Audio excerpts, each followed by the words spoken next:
2015, this has been a tremendous year for the company. We started off the year in January with Tesco pulling out of our development here at Fox Valley, and that was the best news we had, really, because from there we managed to get Aldi to commit, Home Bargains, Pound World, and indeed we've got Costa Coffee.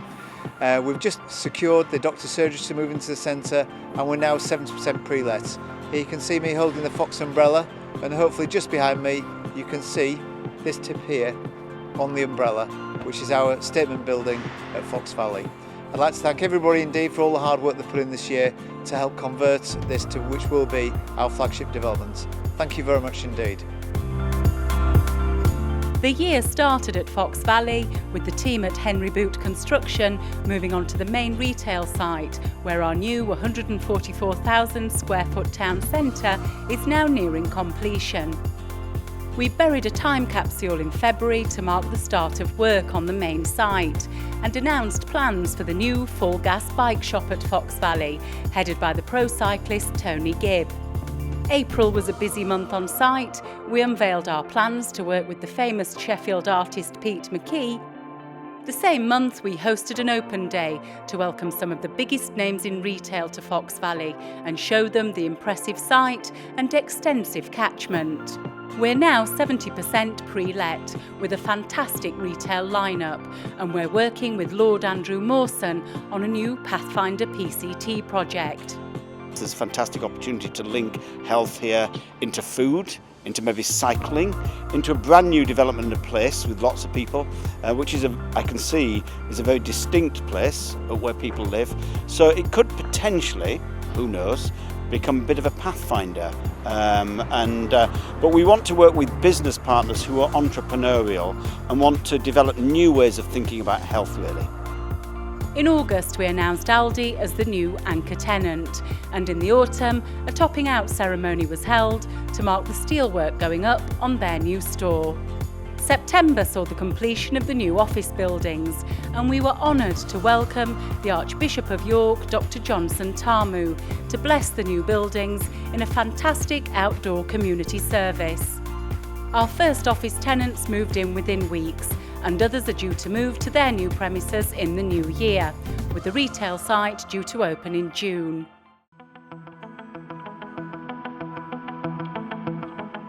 In Morpeth, we've seen a rise in footfall at Sanderson Arcade and a busy year for the centre team, with a number of new stores joining the lineup.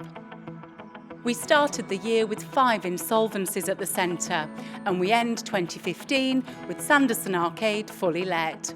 In February, the Pudding Parlour opened after a remodelling of the former Sky TV kiosk. Paul Kefton Home launched their new homeware store at the centre at Easter, with an event headed by the celebrity chef Terry Laybourne. And Roman Originals opened early in July in the former Lakeland unit.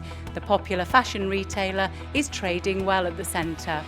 Whittaker's The Jewellers opened in November, and EE have also opened in the former Country Casuals unit. And in the new year, Sea Salt will be taking the former East unit, which has been home to a pop-up fashion store in the run-up to Christmas. Other changes include the charity bid services taking office space, as well as Advice for Business and Northumbria Police. In March, we named one of the buildings at the arcade Davison House, in honour of the suffragette Emily Wilding Davison, whose family came from Morpeth. The fantastic floral displays at the arcade once again struck gold with the In Bloom judges, and we were flushed with success when our lovely loos were awarded a platinum for the first time in the Loo of the Year Awards. Record crowds joined us for another great turnout at the Christmas Light Switch On, another fantastic event in the centre's busy diary. We ended 2015 in Morpeth with a start on site on the former Morrison's store.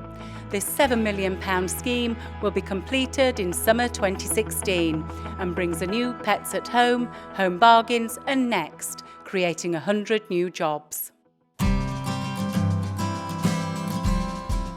At Marshall's Yard in Gainsborough, we started the year with the announcement of a new centre manager, Alison Hall, who quickly got to work on building up relationships and partnerships to promote the whole town centre. The first ever DN21 Awards was held in June, bringing the business community together and celebrating some of the fantastic and growing ventures here in Gainsborough. Stringers the hairdressers relocated in June to the first floor at Britannia House, and we'll be unveiling a new restaurant in their former unit early in the new year. Next are expanding, also in the new year, with plans for a new mezzanine floor at their Marshall's Yard store. Browns celebrated their 3rd birthday in August, and the same month we held our first fashion show at the Yard in fantastic weather. The Halloween event in October was also a great success. November saw us collaborate with the town and district councils to put on a festive day of entertainment across the whole town for the annual Lights Switch On, ending with a fantastic fireworks finale, which will definitely take some beating. We've submitted new plans to West Lindsey District Council to increase the size of the hotel we're working on in Gainsborough.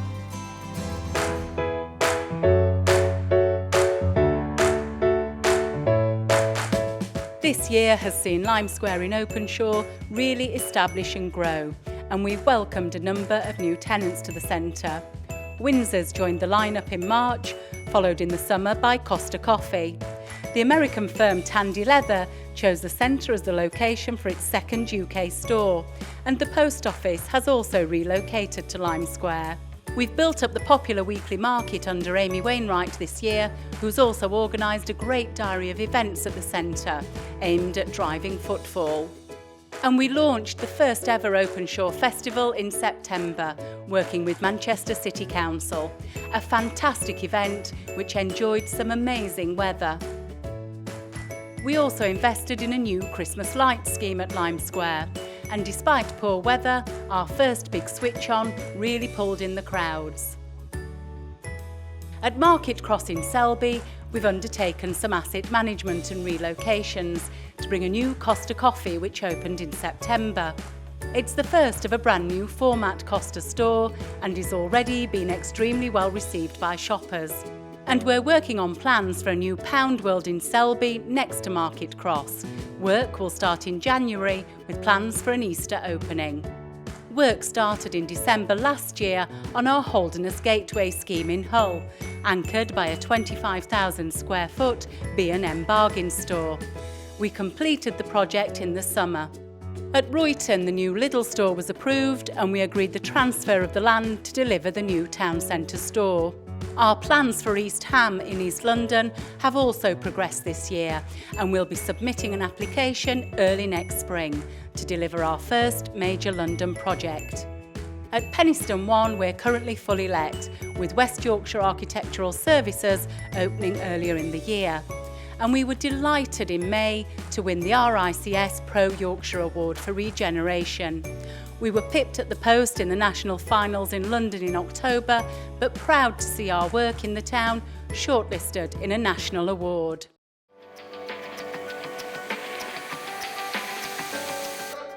We sold our Alexandra Park development in Tunstall in August, and we're also selling Holderness Gateway.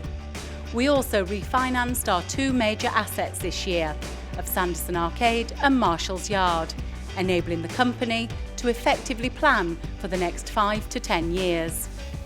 Our team also saw a few changes throughout 2015. We welcomed John Cherry as company solicitor in January, and Amy Wainwright took over at Lime Square in June. Pippa Hopkins joined the team as PA to Andrew Malley, and we were delighted to welcome back Hannah Duckenfield.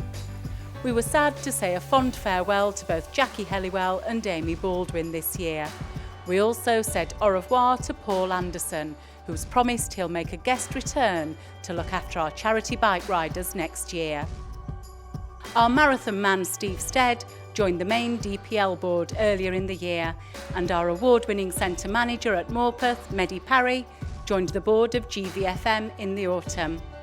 We were proud to support the Glittering Retail Trust celebrations at London's Old Billingsgate in January this year, and we also sponsored the BCSC Awards at the Dorchester in London in December. Fantastic profile for our Fox Valley scheme. We're delighted that both Marshall's Yard and Sanderson Arcade have won awards in the In Bloom competitions for their floral displays this year. And in January, we sent the management team on a fact-finding trip to visit some of the UK's most famous markets. The 8-strong team spent the weekend in the capital, visiting London's iconic markets. We've continued our support of the Grimethorpe Colliery Band this year, as well as supporting the Stocksbridge History Society, and we're delighted to be joining the Welcome to Yorkshire Y30 partnership.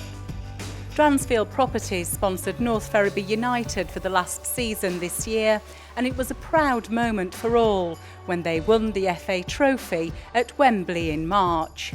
Our annual Tour of Europe bike ride in September took the 16 riders from Munich to Berlin, covering 431 miles. A real achievement, and well done to everyone who took part. Their efforts have raised £50,000 for leukaemia and lymphoma research, Action Against Cancer and the Dransfield Foundation. Through the Dransfield Foundation, we've been delighted to support many fantastic causes this year.